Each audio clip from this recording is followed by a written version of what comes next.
سامعین حفیظ وائس میں ہم آپ کو خوش آمدید کہتے ہیں۔ سامعین کہتے ہیں کہ راک ابانی کو نہ ہوتے تو شاید 1971 بھی نہ ہوتا اور بنگلہ دیش ہم سے کبھی جدا نہ ہوتا۔ راک ابانی کا مکمل نام رمیشور ناتھ کو تھا اور وہ انڈیا کے خفیہ ادارے راک ابانی تھے۔ کو وہ شخص تھا جس نے وزیر اعظم جواہر لال نہرو اور اس کی بیٹی اندرا گاندھی کی سیکیورٹی کے فرائض سر انجام دیے تھے، مگر تمام تر سیکیورٹی کے باوجود 31 اکتوبر 1984 کو اندرا کو قتل کر دیا گیا تھا۔ راک ابانی وہ طاقتور انسان تھا جس نے یحییٰ خان کے دفتر میں اپنے بندے پال رکھے تھے۔ راک کے سابق ڈائریکٹر اور کو کے دوست انند کمار ورما کہتے تھے، یحییٰ خان کے دفتر میں ہمارے ایک آدمی نے ہمیں بتا دیا کہ کس دن حملہ کیا جائے گا، اور راک ابانی کو نے انڈین فضائیہ کو ہائی الرٹ کر دیا۔ 2 دن گزر گئے مگر حملہ نہ ہوا تو فضائیہ کے سربراہ نے کہا کہ ہم زیادہ دیر تک ہائی الرٹ نہیں رہ سکتے۔ کو نے ایک اور دن کی مہلت مانگی، مگر اسی دن 3 دسمبر 1971 کو پاکستان نے جب حملہ کیا تو انڈیا پوری طرح چوکس تھا۔ سامعین، آج کی کہانی میں اندرا گاندھی کی زندگی کے نمایاں پہلو بیان کریں گے، اور اندرا گاندھی وہ خاتون تھیں جسے یاسر عرفات اپنی بڑی بہن کہا کرتے تھے اور جسے اٹل بہاری واجپئی نے ہندو دیوی درگا کا خطاب دیا تھا، اور انڈین اخبارات میں انہیں ہندوستان کی مہارانی لکھا جاتا رہا۔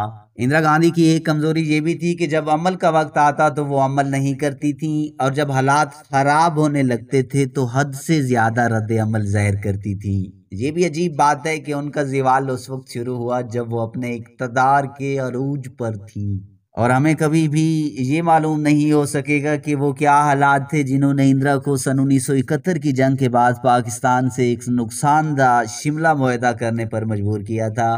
یاد رہے، اس معاہدے کے لیے ذوالفقار علی بھٹو اپنی بیٹی بے نظیر بھٹو کے ساتھ انڈیا گئے تھے، اور اسی سفر میں بے نظیر بھٹو نے اپنی کسی سہیلی کا لباس زیب تن کیا تھا۔ شاید ان کے پاس اس وقت کوئی مشرقی لباس موجود نہیں تھا کیونکہ وہ اس وقت مغرب میں زیر تعلیم تھیں، اور بے نظیر امریکہ میں ٹی شرٹ اور جینز پہنتی تھی۔ ان دنوں بیگم نصرت بھٹو کی طبیعت ناساز ہونے کی وجہ سے ذوالفقار علی بھٹو نے اپنی 19 سالہ بیٹی بے نظیر بھٹو کو اپنے ساتھ انڈیا لے جانے کا فیصلہ کیا تھا۔ بے نظیر بھٹو ان دنوں امریکہ سے چھٹیاں گزارنے پاکستان آئی ہوئی تھیں۔ سمن، جب ایک پارسی شخص فیروز کی شخصیت اندرا گاندھی کو بھا گئی تھی تو وہ اس کے نظریات کی نہیں بلکہ ذات کی بھی اسیر ہو گئی تھی۔ دونوں نے اس مضبوط جذباتی وابستگی کو جب شادی کا روپ دینا چاہا تو پورے ہندوستان میں افراتفری مچ گئی تھی۔ ہندو برہمن لڑکی کا پارسی خاندان میں شادی کے سوال پر مخالفت کا ایک طوفان کھڑا ہو گیا۔ معروف اطالوی صحافی اورینیا فلاشی کو دیے گئے انٹرویو میں اندرا گاندھی نے بتایا تھا کہ ان کی شادی کے فیصلے پر پورے ملک سے خطوط کے ذریعے موت کی دھمکیاں ملنے لگی تھی، اور ان کے آبائی گھر آنند بھون میں خطوط کے اتنے ڈھیر لگ گئے تھے کہ انہوں نے پڑھنا ہی چھوڑ دیے تھے۔ مگر تمام طاقتوں کو بالائے طاق رکھتے ہوئے اندرا گاندھی نے فیروز سے شادی رچا لی تھی۔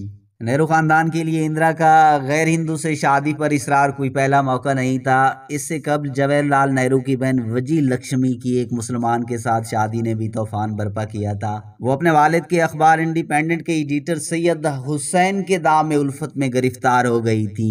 دونوں نے نہرو خاندان کے علم میں لائے بغیر نہ صرف شادی کر لی بلکہ لکشمی نے اسلام بھی قبول کر لیا تھا، مگر بعد میں مہاتما گاندھی نے ہندو مسلم تعلقات کی خرابی کا جواز بنا کر جواہر لال نہرو کی بہن لکشمی کی شادی کو ختم کروا دیا تھا۔ مگر اپنی پھوپھی لکشمی کے برعکس اندرا گاندھی اس معاملے میں خوش نصیب ثابت ہوئی کہ مہاتما گاندھی اور نہرو دونوں کو ان کے فیصلے کے سامنے سر تسلیم خم کرنا پڑا تھا۔ سن 1942 سے تقسیم ہند تک دونوں میاں بیوی کے تعلقات مثالی رہے تھے۔ سامعین، اندرا گاندھی کی زندگی جدوجہد، کامیابیوں اور ناکامیوں کی عکاسی اور تشریح پر مشتمل ہے۔ ایک ہندوستانی صحافی فرینک موریس کا اندرا کے بارے میں لکھا گیا یہ فقرہ زمانے میں بہت مقبول ہوا تھا۔ کانگریس کی بڑی خواتین میں وہ واحد مرد تھی۔ اندرا گاندھی کی سیکیورٹی کی ذمہ داری بھی زیادہ تر راک ابانی کو کے کندھوں پر تھی۔ اندر ملہوترا اس بارے میں ایک دلچسپ واقعہ بیان کرتے ہیں۔ کو نے ہمیں بتایا کہ ہم دولت مشترکہ کے اجلاس میں شرکت کے لیے آسٹریلیا کے شہر میلبورن گئے۔ ایک دن آسٹریلین سیکورٹی ٹیم کا ایک اہلکار مجھ سے ملا اور کہنے لگا کہ آپ کی وزیر اعظم ایک عظیم ملک کی عظیم رہنما ہیں، مگر آسٹریلیا میں ان کی حفاظت میری ذمہ داری ہے۔ اس نے اپنی بات جاری رکھی اور کہا کہ پتہ نہیں آپ لوگوں کے ہاں کیا رواج ہے، مگر جب آپ کے وزیر اعظم اندرا گاندھی گاڑی سے اترتی ہیں تو اپنا پرس اور چھتری مجھے تھما دیتی ہیں۔ میں ان سے تو نہیں کہہ سکتا، مگر آپ سے کہہ رہا ہوں کہ جب کوئی رہنما گاڑی سے اترتا ہے یا سوار ہوتا ہے تو دہشت گردوں کے پاس گولی چلانے کا یہی بہترین موقع ہوتا ہے۔ اس موقع پر ان کی حفاظت کے لیے سیکورٹی افسر کے دونوں ہاتھ خالی ہونے چاہیے۔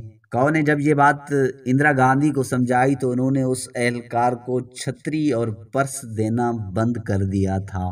سامعین، آج سے تقریباً 9 برس قبل بھارتی اخبار نے انکشاف کیا تھا کہ سابق بھارتی وزیر اعظم اندرا گاندھی نے 1976 میں اپنے پاکستانی ہم منصب کی اطلاع پر اپنی فوج کو جے پور میں موجودہ خفیہ سونا تلاش کرنے کا حکم دیا تھا۔